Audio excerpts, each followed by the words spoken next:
Hello everyone. आज हम करने वाले हैं English sound and phonetics symbol के बारे में क्वेश्चंस। प्रैक्टिस सेट रहेगा। ये इंपॉर्टेंट एमसीक्यूज़ हैं हमारे यहाँ और 30 देखिए प्लस ही क्वेश्चन रहेंगे। वैसे इसमें 30 मैंने क्वेश्चन दिए हैं, पर 30 प्लस कैसे कि जो 4 ऑप्शंस हैं उनको हम डिटेल स्टडी करेंगे, उनके भी काफ़ी क्वेश्चंस बन रहे हैं। तो अबाउट 50 क्वेश्चन ये तैयार हो जाएंगे आपके यहाँ पर, और 30 में से आप हमें एंड ऑफ द सेशन बताएंगे कि कितने मार्क्स आपके बनते हैं। और वीडियो के एंड तक बने रहिएगा। क्वेश्चंस बहुत सारे न्यू क्वेश्चंस भी आपको इसमें मिलेंगे। तो चलते हैं हम क्वेश्चन की ओर। हमारा फर्स्ट क्वेश्चन है, there are dash pure vowel sound in English. अब प्योर वॉल साउंड कितने हैं इसको देखने के लिए पहले हमें थोड़ा सा समझना पड़ेगा साउंड क्या है और इसके डिवीज़न क्या है। तो एक टेबल के थ्रू इसे समझ लेते हैं। देखिए हमारे पास साउंड है 44, ठीक है। 44 का फर्दर डिवीज़न है, तो उसमें हमारे पास दो तरह के रहते हैं, वॉल्स और कॉन्सोनेंट्स। वॉल्स हमारे कितने होते हैं 20 और कॉन्सोनेंट्स हमारे होते हैं 24। इनका फर्दर डिवीज़न है, वॉल्स को फिर डिवाइड किया गया है 2 पार्ट्स में, जो है मोनोप्थोंग्स और डिप्थोंग्स। मोनोप्थोंग्स हमारे पास होते हैं 12 और डिप्थोंग्स हमारे हैं 8। फिर कॉन्सोनेंट्स को भी फर्दर डिवाइड किया है हमने 2 पार्ट्स में, तो वो हो गया वॉइस्ड और वॉइसलेस। थोड़ा इस चार्ट को अच्छे से समझते हैं ताकि इसके क्वेश्चन हमें समझ में आ जाए कि और क्या बन सकते हैं। जो हमारे साउंड्स हैं उन्हें हम और क्या कहते हैं। ये एक्चुअली साउंड जो होते हैं एक स्मॉलेस्ट यूनिट होते हैं साउंड की, फोनीम इन्हें कहते हैं फोनीम। यानी अगर क्वेश्चन आता है कि स्मॉलेस्ट यूनिट ऑफ साउंड तो क्या होते हैं, वो होते हैं फोनीम्स, ठीक है। और ये अगर मान लीजिए ये पूछे कि टोटल फोनीम्स कितने हैं तो 44 हो गए, वॉल फोनीम्स पूछे तो 20 हो गए, और कॉन्सोनेंट फोनीम्स पूछे तो 24 हो गए। डायरेक्टली वॉल्स कितने हैं पूछे तब भी 20 है, फोनीम्स नहीं भी लिखा हो तब भी, इसी तरह से कॉन्सोनेंट। अब जो ये हमारे मोनोप्थोंग्स हैं, मोनोप्थोंग्स का दूसरा नाम होता है, ये हमारे 12 हैं, इसको प्योर वॉल भी बोलते हैं, ठीक है। ये प्योर वॉल्स भी इसे बोलते हैं। और डिप्थोंग्स को क्या बोलते हैं, अगर ये प्योर है तो ये क्या हो गए, ये हमारे इम्प्योर हो गए। ये मोनो जहाँ भी आपको वर्ड दिखेगा तो वो हमें क्या देता है, वो हमें सिंगल साउंड देता है। यानी इसमें कौन सी साउंड आएगी, सिंगल वॉल साउंड आएगी। वॉल साउंड तो दोनों में ही आएगी, इसमें सिंगल और इसमें हमारी डबल वॉल साउंड आएगी, ठीक है। और जब हमारे इसका 2 प्योर वॉल्स का कॉम्बिनेशन होता है तब वो 2 pure wall combination of 2 pure walls जो हैं वो बनाते हैं एक सिंगल साउंड, तो वो हमारे डिप्थोंग कहलाते हैं। डिप्थोंग को और क्या कहते हैं, इसे वॉल ग्लाइड्स भी कहते हैं। तो इसी तरह से बहुत सारे क्वेश्चन आपको वहाँ और मिलेंगे, तो आप बताइएगा कि आपके आंसर्स क्लियर हो रहे हैं क्या, ठीक है। तो अब हमारे क्वेश्चन का आंसर हमें मिल गया है कि प्योर वॉल्स कितने होते हैं, 12 होते हैं। तो इसको एक को समझने के लिए हमने काफ़ी यहाँ पे क्वेश्चन कर लिए हैं। अब यहाँ पे हमारा क्या है, क्वेश्चन था कि प्योर वॉल साउंड्स कितने होते हैं, प्योर वॉल साउंड हमारे होते हैं 12। नेक्स्ट देखिए फोनेटिक्स इज़। अब फोनेटिक्स क्या है, फोनेटिक्स है the study of speech sound. तो ये हमारा आंसर आता है यहाँ पे, जो हम स्पीच साउंड की स्टडी करते हैं वो हम फोनेटिक्स, वही हमारा फोनेटिक्स है। अब अगर यहाँ पे लिखा हुआ आ जाता the study of speech sound system, तो क्या होता, उसे हम बोल देते फोनोलॉजी, ठीक है। वो हमारा होता फोनोलॉजी। तो 2 क्वेश्चन हमारे यहाँ तैयार हो रहे हैं। नेक्स्ट है हमारा, how many diphthongs are there. Diphthongs के बारे में हमने डिस्कस कर लिया है, 12 हमारे मोनोप्थोंग्स थे, डिप्थोंग्स हमारे 8 हैं। How many centring diphthongs are there. अब हमें देखना है कि सेंटरिंग डिप्थोंग्स कितने हैं, तो इसके लिए फिर हम एक बार चार्ट को देख लेते हैं कि हमने किस तरह से इसका डिवीज़न किया था। हमने यहाँ पे कहा कि हमारे जो वॉल्स हैं वो मोनोप्थोंग्स और डिप्थोंग्स में डिवाइड है। डिप्थोंग्स में ही हमें बताने थे सेंटरिंग और क्लोजिंग के बारे में, तो पहले हम इसका फर्दर डिवीज़न देखते हैं। हमारे मोनोप्थोंग्स और डिप्थोंग्स डिवीज़न हम इन्हीं की देख रहे हैं, सो दैट हमें पता लग जाए। दोनों तरह के इसमें भी डिफरेंट क्वेश्चन बनेंगे। देखो मोनोप्थोंग्स को फर्दर डिवाइड किया गया है शॉर्ट वॉल्स में और लॉन्ग वॉल्स में, और डिप्थोंग्स को फर्दर डिवीज़न जो है वो है हमारी सेंटरिंग और क्लोजिंग में। अब देखो यहाँ पे हमारा क्वेश्चन क्या था, हमारा क्वेश्चन बन रहा था कि सेंटरिंग कितने हैं, क्लोजिंग कितने हैं, दोनों पे क्वेश्चन बन सकता है। तो सेंटरिंग हमारे 3, टोटल कितने हैं 8 में से 3 हमारे हैं सेंटरिंग और क्लोजिंग है 5। इधर अगर मोनोप्थोंग्स के बारे में पूछें शॉर्ट वॉल्स कितने हैं, तो शॉर्ट 7 से ऐसे याद करिएगा, शॉर्ट 7 और लॉन्ग हमारे बच जाते हैं 5। इधर से अगर आप सेंटरिंग और इसमें याद करने की कोशिश करें तो एस से और 5 से आप थोड़ा सा कनेक्ट करके याद कर सकते हैं। ध्यान रखना है, अगर इससे एस से याद करेंगे तो ये 7 से याद कर रहे हैं और इसे करेंगे तो क्लोजिंग से याद कर रहे हैं। तो अब हमारे क्वेश्चन का आंसर क्या बन रहा है, देखिए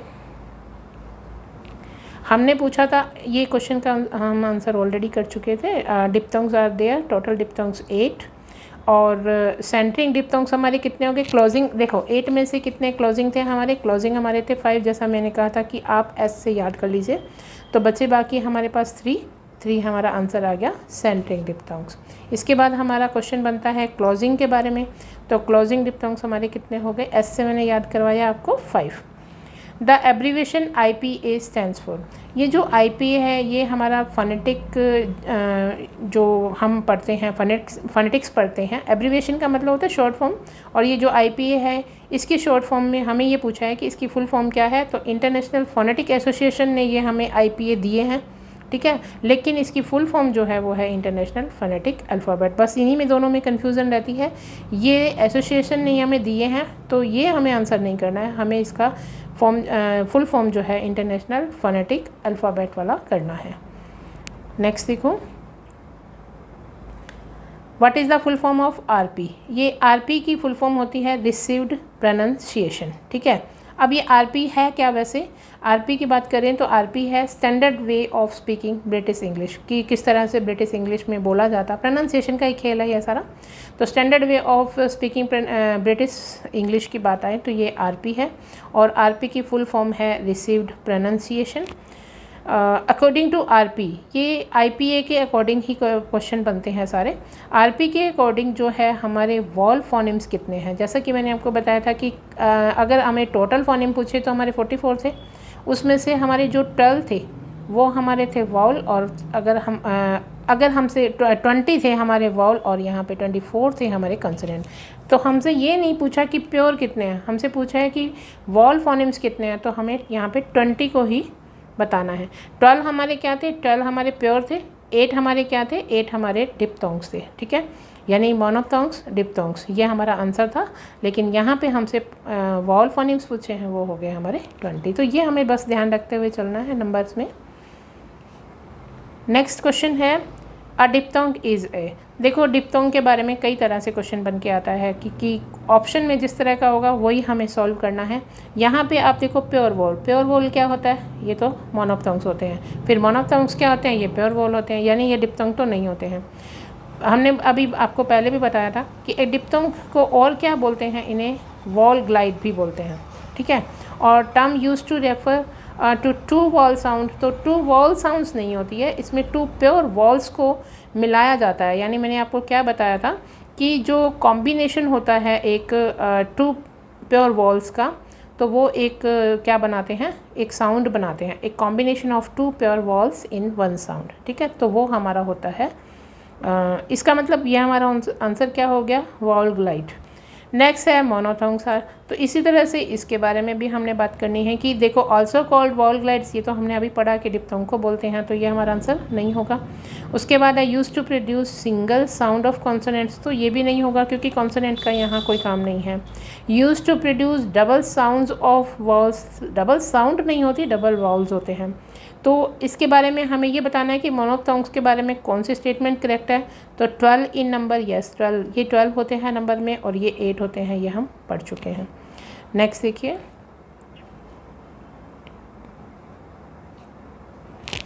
we produce sounds with the help of. अब हम साउंड जो है वो किसकी हेल्प से कर सकते हैं। देखो लिप्स, टीथ, वॉइस बॉक्स, टंग, ये सारे क्या है हमारे ऑर्गेन्स ऑफ स्पीच हैं। तो ये हमारा पूरा का पूरा जो ऑप्शन आएगा वो आ जाएगा the organs of speech. The number of voiced and voiceless, अब हमें बताना है कि वॉइस्ड कितने हैं, वॉइसलेस कितने हैं। तो एक बार फिर से हम इसको देख लेते हैं कि क्या पढ़ा था हमने, और फिर हम इसके डिवीज़न देखते हैं। अब देखो इसमें हमने कॉन्सोनेंट्स के बारे में हम पहले वॉल के बारे में डिस्कस कर चुके हैं, और कॉन्सोनेंट में हमारे पास 24 हैं, और फर्दर डिवीज़न अगर हम देखें तो वॉइस्ड हमारे पास 15, वॉइसलेस हमारे हैं 9, और जो हमारे 20 वॉल्स हैं वो हमारे सारे ही वॉइस्ड हैं, ठीक है। वो वॉल्स जो हैं वो 20 के 20 ही हमारे वॉइस हैं, ठीक है, तो हमारे 35 वॉइस हो जाते हैं। बट हमें कॉन्सोनेंट के बारे में क्वेश्चन किया गया है, तो हमारे 15 और 9। अब थोड़ा सा इसको भी याद करने हैं। जो देखिए, अगर हम बात करें कि हमारी जो वॉइस लेस है, अगर आपको 15 और 9 याद रह जाते हैं तो लेस से याद कीजिएगा कि जो कम वाले हैं वो वॉइस लेस हैं, ठीक है। तो इस तरह से आप इसका आंसर कर सकते हैं। तो हमारा क्वेश्चन का आंसर क्या बनता है, ये तो हमारा ये बन ही रहा था। इसमें हमारे, जैसा कि मैंने कहा, लेस से याद कीजिएगा तो 9, और अगर जो बच गए बाकी वो 15, ठीक है। तो हमें 9 और 15 वाला नहीं देखना, हमें 15 और 9 वाला देखना है। तो हमारा ऑप्शन बनता है 15 एंड 9। नेक्स्ट देखते हैं। नेक्स्ट क्वेश्चन है, the study of speech sound system is called. ये मैं आपको पहले उसमें बता चुकी थी कि इसे क्या बोलते हैं। तो ये होता है फोनोलॉजी। अगर हमें ये क्वेश्चन और तैयार करने हैं तो हमें पहले इसकी डेफिनेशन भी पता होनी चाहिए, क्योंकि क्वेश्चन में तो ये भी लिखा हुआ आ सकता है। तो मॉर्फोलॉजी क्या होता है, सबसे पहले ये देख लेते हैं कि मॉर्फोलॉजी क्या होता है। द स्टडी ऑफ वर्ड्स, इसका क्या मतलब है कि वर्ड्स जो हैं उनकी फॉर्मेशन कैसे हुई है, ये कैसे फॉर्म होते हैं, कैसे बनते हैं वर्ड्स, इसके बारे में स्टडी करते हैं हम मॉर्फोलॉजी में। दूसरा है हमारा एटोमोलॉजी। एटोमोलॉजी क्या है, एटोमोलॉजी में हम देखिए, इसमें वर्ड्स की स्टडी करते हैं। इसमें हम ये पढ़ते हैं कि इन वर्ड्स का ओरिजिन कहाँ से हुआ है, इसकी हिस्ट्री क्या है, मतलब ये कहाँ से आए हैं, और साथ ही साथ इनके मीनिंग्स के बारे में भी हम यहाँ पर स्टडी करते हैं। तो अगर ये क्वेश्चन आ जाता है, the study of origin and history of words and there meanings, तो हमारा एटोमोलॉजी आंसर बन जाएगा। नेक्स्ट है हमारा फोनोलॉजी। फोनोलॉजी के बारे में हम बात कर ही चुके हैं कि ये तो आपका study of speech sound system है। फिर है क्रोनोलॉजी। क्रोनोलॉजी में क्या होता है कि कुछ घटनाएं जो है ना वो सीरीज़ में होती है, जैसे 1 2 3, पहले ये हुई, फिर ये हुई, फिर ये हुई। तो इनकी एक लिस्ट होती है, list of events in order, या कि पहले कौन सी हुई है, बाद में कौन सी हुई है, विच दे हैपन, जो कि वो होती है उसी सेंस में जो है उसे पढ़ा जाता है, वो है क्रोनोलॉजी। तो ये आपको समझ में आ गया होगा और आपके यहाँ पे काफ़ी क्वेश्चन तैयार हो रहे हैं। नेक्स्ट देखिए, नेक्स्ट है हमारा डिप्थोंग आर। अब ये डिप्थोंग क्या है, डिप्थोंग में हम बार बार पढ़ चुके हैं कि प्योर वॉवल नहीं है। प्योर वॉवल कौन से होते हैं, प्योर वॉवल तो मोनोथोंग्स के होते हैं, ठीक है। प्योर कॉन्सोनेंट, कॉन्सोनेंट यहाँ पे है ही नहीं, सेमी वॉवल्स नहीं है। तो ये हो गया combination of 2 pure vowel. Next है, how many affricates are there. तो इन दोनों के बारे में, ये कॉन्सोनेंट के टाइप्स हैं, ठीक है, टाइप्स ऑफ कॉन्सोनेंट ये है यहाँ पर। तो एफ्रिकेट्स और प्लॉसिव, इसके बारे में पढ़ने के लिए हम, क्योंकि ये और भी होते हैं, उससे हम एक टेबल से इसे समझते हैं। पहले देखो, हमारे पास जो फ्रिकेटिव्स हैं वो 9 हैं। अब इसको भी याद करना पड़ेगा क्योंकि बहुत सारे हैं, तो इन्हें याद कैसे किया जाए, थोड़ा थोड़ा ट्रिक लगा के हम इसे याद करेंगे। जो सबसे ज़्यादा है वो 9 है, तो हम इसको थोड़ा फ्री से याद कर लेंगे, यानी कि फ्री है, बहुत सारे हैं, 9 है। अब यहाँ पे एक फ्री आ रहा है वर्ड, ठीक है, इसको भी फ्रिक्शन लेस पढ़ते हैं। तो इसको लेस से याद करना, ये 1 है और ये 9 है, सबसे कम और सबसे ज़्यादा। तो ऐसे याद करोगे तो आपको क्लियरली याद हो जाएगा। यहाँ याद करने की कोशिश कीजिएगा और इसके बाद आप अपना खुद का एक चार्ट बनाने की कोशिश करना ताकि आपको याद हो जाए। प्लॉसिव को थोड़ा सा अगर मैं इस तरह पढ़ूँ, क्योंकि ये 6 है, अगर मैं इस पी को थोड़ा उल्टा करके पढ़ूँ 6, तो इस तरह से भी याद कर सकते हैं। नेज़ल आपके 3 है, 9 6 3, तो आप ऐसे याद कर सकते हैं। 3 6 9 ऐसे हो गए ना आपका उल्टा 3 का टेबल पढ़ते हुए। एफ्रिकेट्स आपका, मैंने थोड़ा सा इसमें ट्रिक लगाया कि इसमें डबल एफ है, तो ये संख्या में आपके पास 2 है। नेक्स्ट है आपका सेमी वॉल्स। सेमी वॉल्स भी आपके नंबर में जो हैं वो 2 हैं, इसको भी आप इसी ट्रिक से याद कर सकते हैं, सेमी और वॉल्स। फ्रिक्शन लेस मैंने आपको बता दिया किस तरह से याद कर सकते हैं। तो 1 1 वाले 2 हैं, तो ये एक लिटरल वाला 1 हो गया। लिटरल में भी आप ऐसे लिटिल से थोड़ा सा याद कर सकते हैं, ध्यान देगा आपको कि ये 1 है। तो अब हमारा क्वेश्चन क्या था, प्लॉसिव और एफ्रिकेट। ये क्वेश्चन किसी भी तरीके से बन सकता है, तो आपको पूरा याद करना होगा। तो हमारे क्वेश्चन पे चलते हैं हम। How many affricates are there. तो एफ्रिकेट्स मैंने कहा था हम इसे किससे याद करेंगे, डबल एफ से कहेंगे, तो हमारे 2 होते हैं। प्लॉसिव्स आर देयर, तो पी को उल्टा करके पढ़ लेंगे, तो हाँ ये हमारे 6 होते हैं। थोड़ा सा अगर हम ध्यान करेंगे तो माइंड लगाकर वहाँ पर हम याद कर सकते हैं, ठीक है। नेक्स्ट है हमारा the wall in A syllable is called. देखो वॉल ये सिलेबल क्या होता है, 1 सिलेबल 2 सिलेबल, वैसे हमारे उसमें है नहीं है कि क्वेश्चन इस तरह से बन सके, फिर भी एक छोटा सा हम इसमें देख लेते हैं। सिलेबल का मतलब होता है 1 सिलेबल का मतलब होता है जिसे हमने एक, जैसे मैंने इसको बॉय बोल दिया, ठीक है। 2 सिलेबल का मतलब जैसे मैंने एक बार बोला ब्यूटी, फिर मैंने बोला फुल, तो इसको 2 टुकड़ों में बोला ब्यूटीफुल, है ना, 2 बार बोला, ये डबल सिलेबल हो जाता है। इस तरह से सिलेबल रहते हैं। लेकिन हमें क्वेश्चन क्या पूछा जा रहा है कि इन सिलेबल में जो वाउल्स होते हैं उन्हें क्या कहते हैं, तो वाउल्स को बोलते हैं the nucleus of the syllable.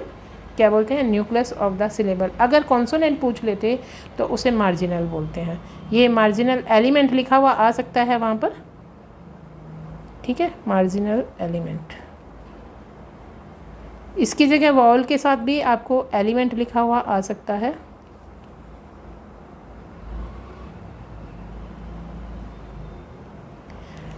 और नेक्स्ट क्वेश्चन है which of these is not a type of phonetics. अब ये देखिए कि जो ये फोनेटिक्स हैं, मॉडर्न फोनेटिक्स के टाइप्स हैं 3, इनकी हम ब्रांचेस की बात कर रहे हैं कि 3 ब्रांचेस हैं इनकी। इनमें से हमें, अगर आपने वो की पॉइंट्स देखे हैं तो उसमें मैंने इनके बारे में थोड़ा डिटेल में डिस्कस किया हुआ है, तो उसे आप वहाँ पर ज़रूर देख लीजिएगा। मैं यहाँ आपको सजेशन में जो है वो आपको लिंक दे दूँगी। इसका है आर्टिकुलेटरी और एक्वेस्टिक और ऑडिटरी, ये तीनों पार्ट्स इनके होते हैं, तीनों ब्रांचेज इसकी होती है। लेकिन होती कौन सी नहीं है पूछा है, तो हमारा आंसर होता है पर्सनल, ठीक है। नेक्स्ट देखो, नेक्स्ट है number of short walls and number of long walls. वैसे तो हम पीछे कर चुके हैं कि शॉर्ट वॉल्स कितने होते हैं, लॉन्ग वॉल्स कितने होते हैं। अगेन मैं आपको बता दूं यहाँ पे कि शॉर्ट हमने पढ़ा था 7 शॉर्ट, ठीक है, और लॉन्ग हमारे हैं 5, ठीक है। तो हम यहाँ पे इसका आंसर देख लेते हैं कि शॉर्ट वॉल्स हमारे कितने हो गए 7, शॉर्ट से हमने पढ़ा था 7, लॉन्ग से हमने पढ़ा था 5। नेक्स्ट देखिए, फोनेटिक्स इज़ डिवाइडेड इनटू। अब फोनेटिक्स को कितने पार्ट्स में डिवाइड किया, कितने टाइप्स हैं, हम ये क्वेश्चन किसी भी तरीके से आ सकता है। बस आपको ये याद रखना है कि ये 3 मेन ब्रांचेस में है, ठीक है। Which letter of the word comb is not spoken. देखो नॉट स्पोकन का मतलब यहाँ पे साइलेंट वर्ड पूछा गया। हमने ये देखा कि हमारे पास जो लेटर होते हैं वो तो 26 ही होते हैं, लेकिन जो हमारी साउंड्स होती हैं वो 44 होती है। तो ये कैसे आई कि कोई कुछ वर्ड्स जो होते हैं वो अपनी सेम वर्ड डिफरेंट साउंड देते हैं। तो कई बार क्या होता है कि डिफरेंट वर्ड्स, डिफरेंट लेटर जो हैं वो सेम साउंड देते हैं, और कई बार जो है वो लेटर साइलेंट रहता है। जब लेटर साइलेंट रहता है तब यानी उसको बोलते हैं कि ये नॉट स्पोकन, उसमें बोला नहीं जा रहा है। कॉम में अगर हमारी प्रोनाउंसिएशन सही है तो हमें पता है कि इसमें बी जो है वो साइलेंट रहता है। जिस तरह से आप नाइफ में देखोगे के साइलेंट रहता है, वॉक और टॉक में देखोगे तो आपका एल साइलेंट रहता है, इसी तरह कॉम में आपका बी ये जो है वो साइलेंट रहता है। तो हमारा ऑप्शन डी यहाँ पे करेक्ट हो जाएगा। नेक्स्ट देखते हैं, which of the following contains the words beginning with the same consonant sound. थोड़ा क्वेश्चन को अच्छे से पढ़ना है, जल्दी नहीं करनी है। हमें पूछा है बिगनिंग में और कॉन्सोनेंट साउंड जो है वो सेम कौन सी है, डिफरेंट नहीं पूछा है, यहाँ पे सेम पूछा है। चार्म चॉइस बोल के देखना पड़ेगा, चार्म चॉइस, च की साउंड आ रही है। चर्च केमिस्ट्री, यहाँ पे च और क की साउंड आ रही है। चीप कीप, च और क की साउंड आ रही है। और यहाँ पे शिप और यहाँ पे चिप, च की साउंड आ रही है। तो बिगनिंग में कॉन्सोनेंट साउंड पूछा है तो च ये हमारा सही है, तो ये हमारा हो गया first option clear. Which of the following contain the same wall sound, यहाँ पे सेम पूछा है और वॉल साउंड्स पूछा है, बोल के देख लेते हैं। किड, बीट, टाइट, तीनों ही डिफरेंस है। किसी में छोटी की मात्रा आ रही है, किसी में आई की मात्रा आ रही है, ठीक है। अब डीप, कीप और स्वीप ये तीनों सेम है, बड़ी की मात्रा आ रही है इसमें। फाइंड, सीट, काइट बिल्कुल डिफरेंट है। फीड, फाइन और मीन ये भी बिल्कुल डिफरेंट है। तो हमारा आंसर हमें मिल गया है यहाँ पर। नेक्स्ट क्वेश्चन देखते हैं। नेक्स्ट में है what does the word diphthong mean. Diphthong का मीनिंग क्या है, देखिए आपने डिप्थोंग से देखा होगा कि बहुत सारे क्वेश्चन बन के आ रहे हैं, किसी भी तरीके से आ सकता है। तो 1 sound, 2 sound glide, single word या डबल वर्ड। तो हमारा वर्ड डबल नहीं है, 2 साउंड ग्लाइड्स जो होती है उसे बोलते हैं diphthong. Identify the word in which the end sound is different from the other word. अब डिफरेंट पूछा है, एंड साउंड पूछा है, वो हमें बताना है। कंसेप्ट एंड का देखिए, ठीक है, कंसेप्ट, परसेप्ट, सैक्ट और कंसाइट, तो ये हमारा बिल्कुल ही डिफरेंट है, बोलने से ही पता लग रहा है। नेक्स्ट देखते हैं। नेक्स्ट में फिर हमारे काफ़ी क्वेश्चन बन जाते हैं, पूछ रहे हैं कि dash is the smallest unit of sound. Smallest unit हम पढ़ चुके हैं। देखिए फोनोलॉजी और फोनीम में कंफ्यूज नहीं होना है। तो फोनीम क्या है, स्मॉलेस्ट यूनिट ऑफ साउंड है। जैसा कि मैंने कहा था 44 फोनीम्स हमारे, उसके बाद वॉवल फोनीम्स और कॉन्सोनेंट फोनीम में हमने उसे डिवाइड किया। अब हमें इसके लिए इन बाकी को भी पढ़ना पड़ेगा कि इन्हें क्या बोलते हैं। तो फर्स्ट तो हो गया हमारा answer the smallest unit of sound. अब मॉर्फिम क्या होता है, मॉर्फिम होता है the smallest meaningful unit of language. अब थोड़ा इसको समझिए कि ये तो स्मॉलेस्ट यूनिट ऑफ साउंड है, जैसे हम एक पी बोलते हैं ना, ठीक है, तो ये हमारी स्मॉलेस्ट यूनिट हो गई। साउंड को इस तरह से सिंबल में ऐसे लिखा जाता है। और अब यहाँ पे देखिए मॉर्फिम क्या है, मॉर्फिम में हमारा जो एक वर्ड बनेगा इनको मिलकर, और वर्ड क्या होगा, वो मीनिंगफुल वर्ड होना चाहिए, ठीक है। तो स्मॉलेस्ट यूनिट जो हमारी रहेगी वो होगी मीनिंगफुल यूनिट जो रहेगी वो मॉर्फिम है, और स्मॉलेस्ट यूनिट ऑफ साउंड रहेगी वो हमारी फोनिम है। उसके बाद फोनोलॉजी क्या है, फोनोलॉजी हम इसके बारे में पढ़ते हैं सिस्टम के बारे में, the study of speech sound system. और फोनेटिक्स क्या है, the study of speech sound. I hope ये भी आपको क्लियर हो गए होंगे। नेक्स्ट क्वेश्चन है study of meaning of words and phrases is known, जिसमें हम पढ़ते हैं वर्ड्स और फ्रेजेस की मीनिंग के बारे में, उससे क्या कहते हैं। तो इनके फिर हम थोड़ा देखेंगे कि इन टर्म्स का मतलब क्या है, सो दैट हमारे ये क्वेश्चन भी तैयार हो जाए। तो पहला है सिंटैक्स। सिंटैक्स क्या है, the arrangement of words and phrases to create well formed, एक कोई सेंटेंस बनाना, सेंटेंस इन ए लैंग्वेज। देखो एक लैंग्वेज में हम सेंटेंस क्रिएट करते हैं तो हमें पता होना चाहिए, वेल फॉर्म्ड का मतलब होता है कि सब्जेक्ट अपनी जगह पर कहाँ आना चाहिए, सबसे पहले सब्जेक्ट आना चाहिए, फिर वर्ब आना चाहिए, फिर उसके बाद ही कोई अदर वर्ड आना चाहिए। वो ऑब्जेक्ट भी हो सकता है, कोई अदर वर्ड भी हो सकता है, यानी इसका जो अरेंजमेंट है वो बिल्कुल सही होना चाहिए। ये हमारा सिंटैक्स के हम अंदर हम पढ़ते हैं, ठीक है। दूसरा है हमारा सिमेंटिक। सिमेंटिक क्या होता है, सिमेंटिक होता है the study of the meaning of words and phrases, जो कि हमारा आंसर भी है। Third one is morphology, the study of words. देखो ये मीनिंगफुल वर्ड्स होते हैं और मॉर्फिम कहलाते हैं, और इसकी जो स्टडी जहाँ हम करते हैं वो होता है द स्टडी ऑफ वर्ड्स, यानी कि कहाँ से इनका ओरिजिन वगैरह हुआ वो हम पढ़ते हैं। उसके बाद है लिंग्विस्टिक। लिंग्विस्टिक है द स्टडी ऑफ लैंग्वेज, कोई भी लैंग्वेज की साइंटिफिक स्टडी जो हम करते हैं वो हमारा हो गया लिंग्विस्टिक। अब हमारा आंसर क्या बन गया, meaning of words and phrases is known as semantic. चलिए लास्ट क्वेश्चंस की ओर चलते हैं। नेक्स्ट है हमारा फोनेटिक ट्रांसक्रिप्शन मेक्स स्पीच। थोड़ा इसको समझना पड़ेगा कि ये विजिबल बनाते हैं, इसका आंसर तो हो गया विजिबल। फोनेटिक जो हमारी ट्रांसक्रिप्शन है इसको पहले पढ़ते हैं कि ये किस तरह से विजिबल कैसे हुआ। Phonetic transcription is also known as phonetic notation or script. Notation जो भी कभी हम रिटन में ले लेते हैं वो हमारी एक स्क्रिप्ट हो जाती है, यानी जब हम बोल रहे हैं तब तो हमारे पास कुछ भी विजिबल नहीं है, बट जब हम इसे रिटन में यानी स्क्रिप्ट में डाल देते हैं तो वो एक विजुअल रिप्रेजेंटेशन बनाता है स्पीच साउंड की। और किसके द्वारा बनाता है, सिंबल्स के द्वारा। जैसे हमने ये लिख दिया तो ये सिंबल हमें विजिबल है, इस तरीके से ये phonetic transcription makes speech visible, ठीक है। नेक्स्ट है हमारा कि अब ये जो फोनेटिक ट्रांसक्रिप्शन हम पढ़ रहे हैं तो अब वो कह रहे हैं कि IPA to write words as they with the help of, हम IPA के थ्रू ही लिखते हैं ना, ये सारा ये क्या है, ये सिंबल्स किस में आते हैं, IPA में ही आते हैं, ठीक है। ये जो टी हम लिख रहे हैं ये किसके अंदर आता है, ये IPA के अंदर आता है। तो ये जो हम वर्ड्स लिखते हैं ये क्या कहलाता है, ये कहलाते हैं फोनेटिक ट्रांसक्रिप्शन। आई होप आपको ये क्वेश्चन अच्छे से समझ में आ गए होंगे। आपका स्कोर क्या रहा है बताना है, और अगर आपको ये वीडियो पसंद आ रही है तो आप शेयर करना ना भूलें, ताकि हम आगे और भी वीडियोस अगर आपको चाहिए तो आप कमेंट सेक्शन में ज़रूर बताइएगा। वीडियो कैसी लगी फीडबैक भी ज़रूर दीजिएगा। Thank you for watching.